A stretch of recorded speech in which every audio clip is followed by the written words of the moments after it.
मकबूजा जम्मू कश्मीर के सयाहती इलाके पहलगाम में फायरिंग। भारतीय मीडिया के मुताबिक 20 सयाह हलाक और मुतादिद जख्मी हो गए। जराये के मुताबिक हमले में मजहब का इस्तेमाल करते हुए गैर मुस्लिमों को निशाना बनाने का ड्रामा भी किया गया। जम्मू कश्मीर में पाकिस्तान के द्वारा भेजे गए आतंकवादियों ने लोगों से गोली चलाने के पहले उनसे उनका नाम पूछा है, उनसे उनका मजहब पूछा है, और फिर जब कंफर्म हुआ है वो किस मजहब के हैं तो उसके बाद उन पे गोली चलाई गई है। अनआर्म्ड सिविलियंस जो कि बिल्कुल टूरिस्ट थे, जिनका किसी किस्म की किसी चीज से कोई ताल्लुक नहीं था, उन पे अटैक किया गया है। आप सर काट के लाइए आसिम मुनीर का, आप अटैक करिए वहां पे। इनके पाकिस्तानी फौजी जब तक पाकिस्तानी पंजाबी फौजों की लाशें उनके गांव में नहीं जाएंगी, वहां से चीखने, रोने और बिलखने की आवाजें नहीं आएंगी, कश्मीर में शांति नहीं होगी। इसकी इतनी मार पड़ेगी ना, इनको आइडिया नहीं है। वही कहते हैं ना, देखो जब कहते हैं जब गीदड़ की मौत आती है वो शहर की तरफ भागता है, इनकी मौत आई है इसलिए इस साइड भागा है, की तरफ भागता है वो।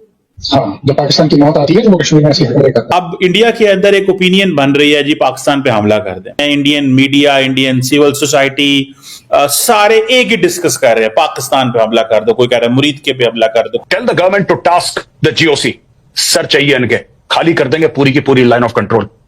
क्या बात करती है, हमारे बंदे मार के। इंडियन आर्मी ऐसी नहीं है मैडम, आप एक बार आदेश दीजिए, ये तांडव करेंगे मौत का लाइन ऑफ कंट्रोल पे, पाकिस्तानी फौज को पता नहीं लगे। उन्होंने लोगों से गोली चलाने के पहले उनसे उनका नाम पूछा है, उनसे उनका मजहब पूछा है, और फिर जब कंफर्म हुआ है वो किस मजहब के हैं तो उसके बाद उन पे गोली चलाई गई है।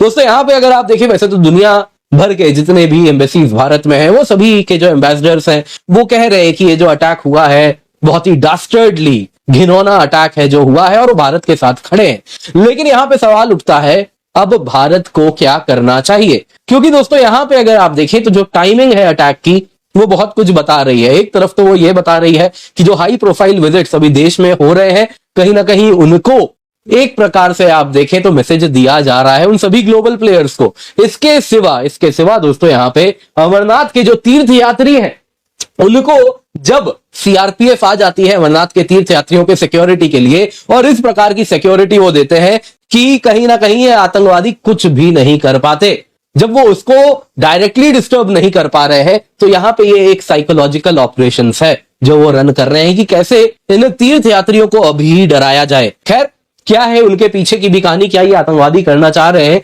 जरा उसको भी आइए हम समझते हैं। सबसे पहले ये न्यूज देख लेते हैं दोस्तों। वैसे तो मुझे लगता है जब तक आप ये वीडियो देख रहे हैं शायद आप लोगों ने इस न्यूज के बारे में ऊपर से तो सुन ही लिया होगा। बहुत ही निंदनीय अटैक हुआ है ना दोस्तों, कई लोग इसमें मारे गए हैं, ऑलरेडी न्यूज आ रहा है। देखिए नंबर्स क्या है कि अभी हम बता नहीं रहे हैं क्योंकि JNK के सीएम उमर अब्दुल्ला साहब उन्होंने भी कह दिया कि देखिए ये बहुत बड़ा अटैक है, इतना बड़ा अटैक है जो आज तक हमने सिविलियंस के खिलाफ नहीं देखा है। नंबर्स अभी आ रहे हैं, जो डेथ टोल है वो बढ़ रहा है, तो अभी हम क्या बोले दोस्तों। अभी नंबर्स देखिए हम भी इसलिए नहीं बोलेंगे क्योंकि ऑफिशियली नंबर आने देते हैं, पर इतना मालूम है कि नंबर्स काफी अधिक आने शुरू हो गए हैं अनऑफिशियली। जो जितने भी अगर आप देखें मीडिया पीपल हैं जो जानते हैं नंबर्स, एग्जैक्ट नंबर भी आना शुरू हो गया है, काफी बड़ा नंबर है दोस्तों।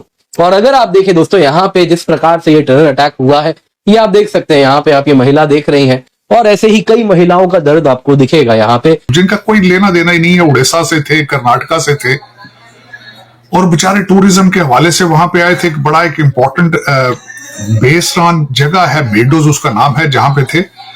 फलगाम जगह से 5 किलोमीटर दूर थी जगह जहां जिसको कहा जाता था स्विट्जरलैंड ऑफ इंडिया। वहां पे टूरिस्टों पे अटैक किया, लेकिन ये टाइमिंग बड़ी सेंसिटिव इस हवाले से है, उसमें सिग्नल बड़े अजीब से जाएंगे। इस पे एक तो जो इस वक्त JD वैंस जो है वो, मैं बल्कि उन्होंने जो स्पीच दी है जयपुर के अंदर राजस्थान इंटरनेशनल सेंटर में, उन्होंने अपनी जो स्पीच दी है मैंने वो बड़ी तफसील से सुनी है, उसको भी डिस्कस करते हैं। लेकिन चीमा साहब, ये कश्मीर के अंदर होना उस रीजन को मजीद डिस्टेबलाइज करने वाली बात है। जो भी इसके पीछे, अभी तक किसी ने इसकी रिस्पॉन्सिबिलिटी एक्सेप्ट नहीं की, लेकिन जो भी इसके पीछे है उसका 2 कंट्रीज के साथ बिल्कुल जो है वो डायरेक्ट डैमेज करेगा, पाकिस्तान को और भारत को।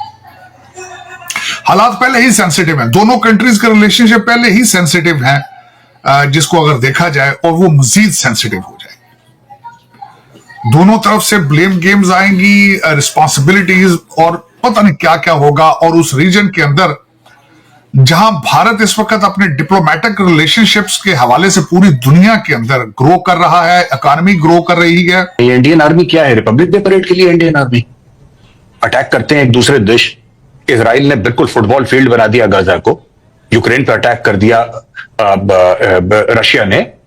तो क्या इंडियन आर्मी है क्यों? ये टोटल 15 लाख से ऊपर आर्मी, नेवी और एयरफोर्स, बिलियंस ऑफ डॉलर्स का बजट है काई के लिए कि कोई भी ऐरा गहरा नथु कह रहा हम लोग कह रहे हैं हम आतंकवादियों को मार देंगे, तो होगा क्या? आप मार दीजिए, 100 को मार दीजिए, फिर क्या होगा?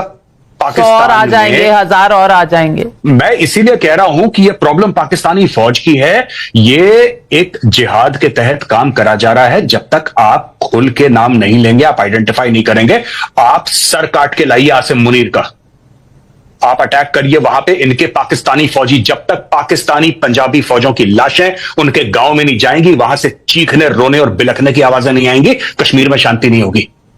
फैसला जज्बाती होकर ही लिया जाता है। हम लोग इतने मैच्योर बनते हैं कि पाकिस्तान ने 1993 में बॉम्बे में बॉम्ब ब्लास्ट करे, कितने वो किलो आरडीएक्स लेकर आए, इतने लोगों को मार दिया, 26/11 करा। जज्बाती नहीं होना चाहिए। पार्लियामेंट पर अटैक कर दिया, जज्बाती कभी नहीं होना।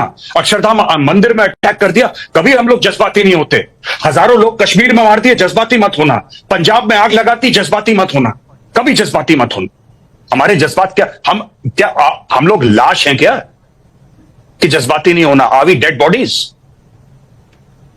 नहीं। देखिए ना, मैं आपको बताता हूं कि ये मारते रहेंगे आपको, पाकिस्तानी फौज मारती रहेगी।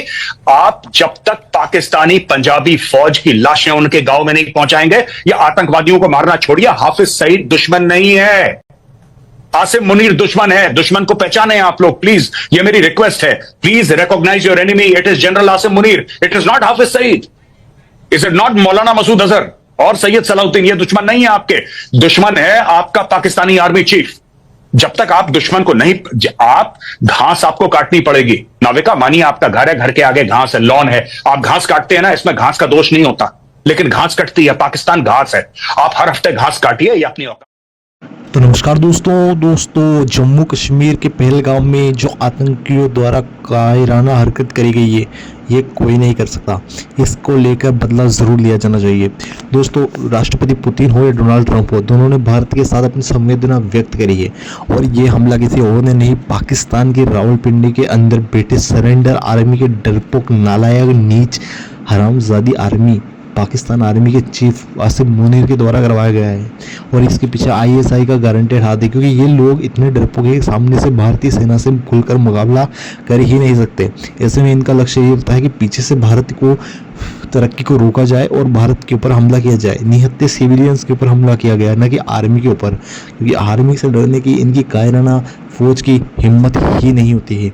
जियोपॉलिटिकल लेवल पे पूरा फील्ड नेशन, बांग्लादेश हो या पाकिस्तान हो, इन लोगों की असलियत सबके सामने आती जा रही है। ऐसे में पाकिस्तान हमेशा से भारत को डिस्टेबलाइज करने का प्रयास कर रहा है और उसी के पीछे हमला करवाया गया है। निहत्ते जो यात्री थे उनके ऊपर हमला करवा के खुद को बलवान अगर पाकिस्तानी आर्मी और आईएसआई समझ रही है, तो ये शब्द अब पूरे होते हैं। भारत को अपनी सारी जियोपॉलिटिकल मूव को अलग हटाकर एक ताबड़तोड़ रेडिकलाइज लोगों को एक हमले के रूप में जवाब देना चाहिए। उरी और बालाकोट को हम अब भूलने वाले हैं, क्योंकि नया हमला हमें चाहिए। जड़ से इन्हें मिटाना होगा। अगर इनकी जड़ें नहीं काटी गई तो कल को फिर खड़े होकर हमें ही मारने का प्रयास करेंगे। हमारी तरक्की में इन्हीं की सबसे बड़ी बाधाएं आने वाली है। जियो पॉलिटिकल लेवल पे भारत बहुत मजबूत है। ऐसे में भारत को लगातार हमले करते हुए इनको जड़ से साफ कर देना चाहिए। आप लोगों की क्या राय कमेंट सेक्शन में ज़रूर बताइएगा। जय हिंद।